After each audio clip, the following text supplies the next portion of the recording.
Yo, what's going on, y'all? It's Cone back here again today with another video, and today we're going to be taking a look at the first returns for the NBA All-Star fan voting, and it's absolutely hilarious. It's terrible as usual. People on Twitter are in an absolute uproar, and many, me included, thought it might be a bit better because they got rid of Twitter voting, so you can't just have a celebrity say, oh, this is my favorite player, retweet this about a million times, and all of a sudden, they're in the conversation to be an All-Star starter. However, people still figured out a way to make things kind of ridiculous by using the NBA.com voting, so we're going to talk about some of the massive snubs from this list, as well as some guys that, as I'm sure you can already tell if you're looking at their list on my right or left, whichever side I'm on, you can probably tell it's a bit ridiculous, some of the names that are on here over some deserving All-Star caliber players. So we'll go ahead and talk about all of that, but I think the only place we should start is with the captains. Right now, in the Western Conference, LeBron James is the leading vote getter with 3.17 million votes. Not surprising, it's LeBron James. He is currently the biggest name in the sport and one of the greatest to ever play. I think every single year that he plays until he retires, he will probably be the leading vote getter in the Western Conference, or if he goes over to the East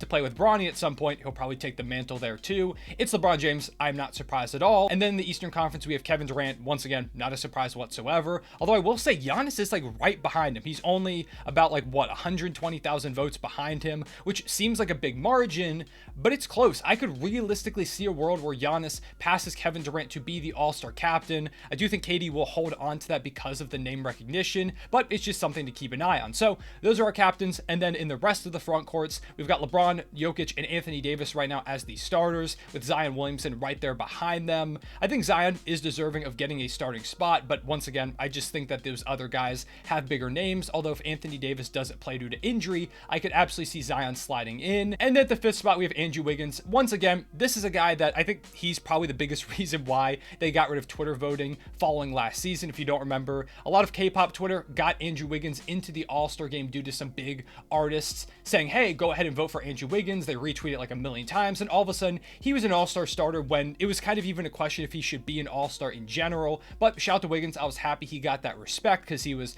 really, really good. And it seems like despite Twitter voting go away, Andrew Wiggins still has captured the hearts of millions of NBA fans across the world. So shout out to Andrew Wiggins. The Golden State fandom really goes hard for their guys. And rounding out the Western Conference front court, we've got Paul George, we've got Lauri Markkanen, we have Draymond Green, Kawhi Leonard, and Kevon Looney. As you can see, once again, with Draymond Green and Kevon Looney, Warriors fan base is crazy. They absolutely ride for their guys. There's some other players that we'll see in a bit as well that are also in the conversation because of their massive support from their big fan bases. Kevon Looney, he's great. He's not an All-Star caliber player, but you know who is that isn't on this list? Domantas Sabonis. He is nowhere to be found on this list, which is absurd. In my opinion, he's an All-Star lock. He's even more in the conversation to be a starter than he is to not be in the game at all. Sabonis absolutely deserves to be on this list. However, on the flip side, in small markets, the Utah Jazz fan base did show up for Lauri Markkanen. Maybe it is because the All-Star game is in Utah, but I think he will end up getting a selection partially because of that, but he's also been really good. He's deserving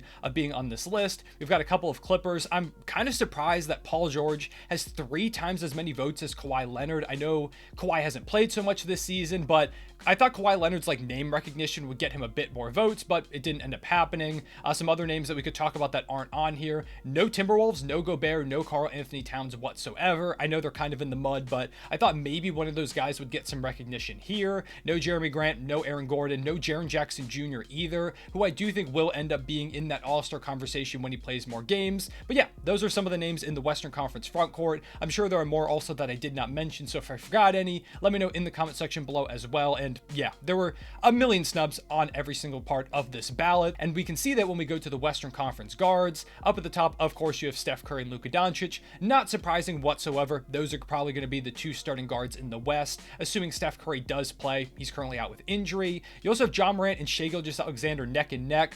I'm super stoked to see Shai there up at the 4 spot. I think national media are really starting to push the Shai to be an all-star agenda, which isn't a question. He is absolutely an all-star. The conversation should be more around, is he an all-NBA player? But seeing him alongside John Morant, who is one of the biggest draws in the NBA amongst young players right now, it's super encouraging. I love to see it, so shout out to my fellow Thunder fans and everyone out there that voted for Shai. Let's keep pushing to try and get him firmly in that 3 spot, but also shout out to John Morant. And then below them is where it gets kind of ridiculous. At the 5th spot, we have Klay Thompson. Once again, the Golden State Warriors fandom completely rides for their guy. He's really not in the All-Star conversation, in my opinion, although he did have a 50-piece the other night and a 30-piece last night, so he's getting a bit back to the Klay Thompson of old, but regardless, Warriors fans continue to show him that love. We've got Russell Westbrook there at the 6th spot. You know, if you've been on this channel as a Thunder fan, Russell Westbrook is my favorite basketball player of all time.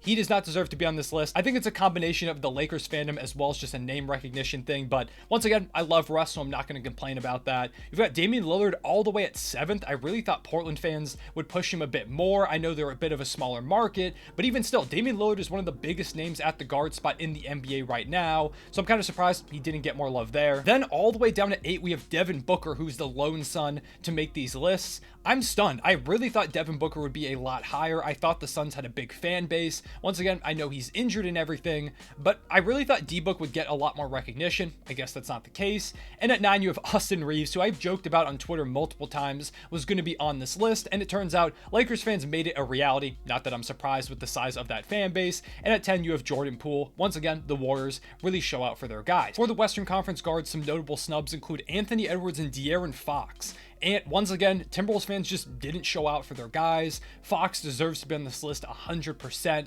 He's been great, as is Sabonis, but neither of them make this list nor any Timberwolves. So two fan bases that really need to turn things up. You could also talk about like an Anthony Simons. I think Desmond Bane, if he plays more games, is deserving of some consideration as well. But once again, we see big fan bases really show out for players like Austin Reeves, Jordan Poole, and Klay Thompson, as well as Kevon Looney up there in the Western Conference front court, Russell Westbrook too in the backcourt. So yeah, big fan bases once again reign supreme, and here are your votes for the Western Conference. Now moving on over to the Eastern Conference, like I said, Kevin Durant is your captain in the East with Giannis right behind him. And the very interesting part, probably the most interesting part of the entire NBA All-Star voting in terms of the starters, is who's going to be the 3 guys in the front court out East. Kevin Durant and Giannis seem like almost locks, and then there's Jason Tatum and Joel Embiid, who are neck and neck right there at the 3 and the 4 spot. Right now, I think you could go either way. Jason Tatum has been an MVP frontrunner for most of the season, but Embiid is continuously creeping up on him in that conversation. So I think you could go either way. I've been back and forth myself, so it makes sense that they're neck and neck. Behind them, you have Jimmy Butler, Pascal Siakam,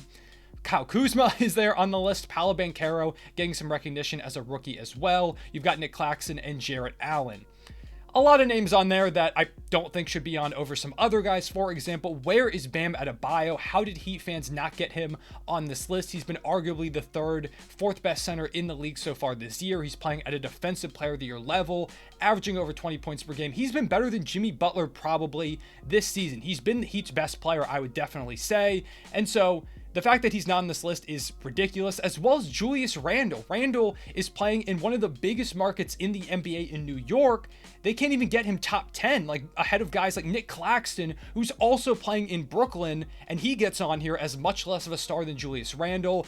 I don't know if Knicks fans just don't like Julius Randle that much, but he is legitimately having a phenomenal season. He's bouncing back towards his all-NBA ways, and Knicks fans just didn't give him any love. So that's kind of ridiculous. That is a name that definitely I think should be on here. Kuzma, been kind of like a borderline all-star caliber guy. If anything, I thought like Porzingis would end up on here. And spoiler alert for the guards, no Bradley Beal on this list either. I'm shocked it was Kuzma out of all the Wizards that made it on here. Nick Claxton's been great. He's not been better than like a Bam Adebayo and other guys like that. OG Anunoby, I thought might also get some love for a front court spot ahead of like, you know, Kyle Kuzma.